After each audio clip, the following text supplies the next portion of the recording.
મિત્રો, પ્રેમ વંદન, જય શ્રી કૃષ્ણ, વાસુદેવ સર્વમ.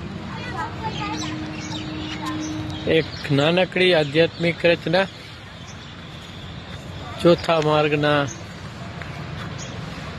સિદ્ધાંતોને અનુરૂપ કે આત્મનજી કે ના લગીર છે, આત્મનજી કે ના લગીર છે, ના વિચાર છે, ના શરીર છે.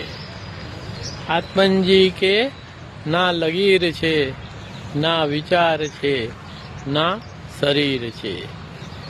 કે દેહ ભાવથી દુઃખ ને દર્દ, દેહ ભાવથી દુઃખ ને દર્દ, આત્મભાવે ખરું ખમીર છે. દેહ ભાવથી દુઃખ ને દર્દ, આત્મભાવથી ખમીર છે. ના વિચાર છે, ના શરીર છે.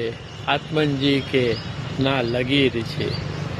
કે હોવામાં હોવું થાય એ જોવું, હોવામાં હોવું થાય એ જોવું, એ જ જ્ઞાની ખરો ફકીર છે. હોવામાં હોવું થાય એ જોવું, એ જ જ્ઞાની ખરો ફકીર છે.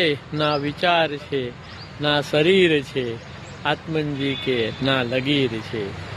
મમ મોહ અહમ અજ્ઞાન, મમ મોહ અહમ અજ્ઞાન, અધ્યાત્મ જ્ઞાને તું અમીર છે. મમ મોહ અહમ અજ્ઞાન, અધ્યાત્મ જ્ઞાને તું અમીર છે.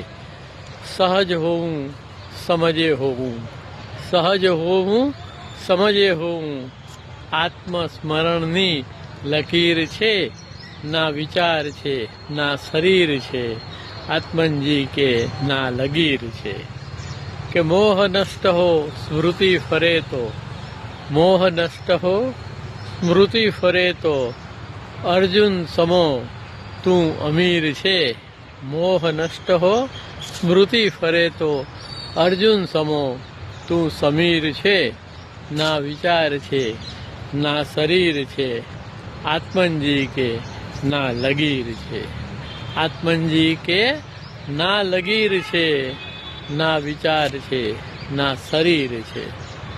તો આપણે આપણા વિચારો થકી જ છીએ, અનેક હુંઓ થકી જ છીએ.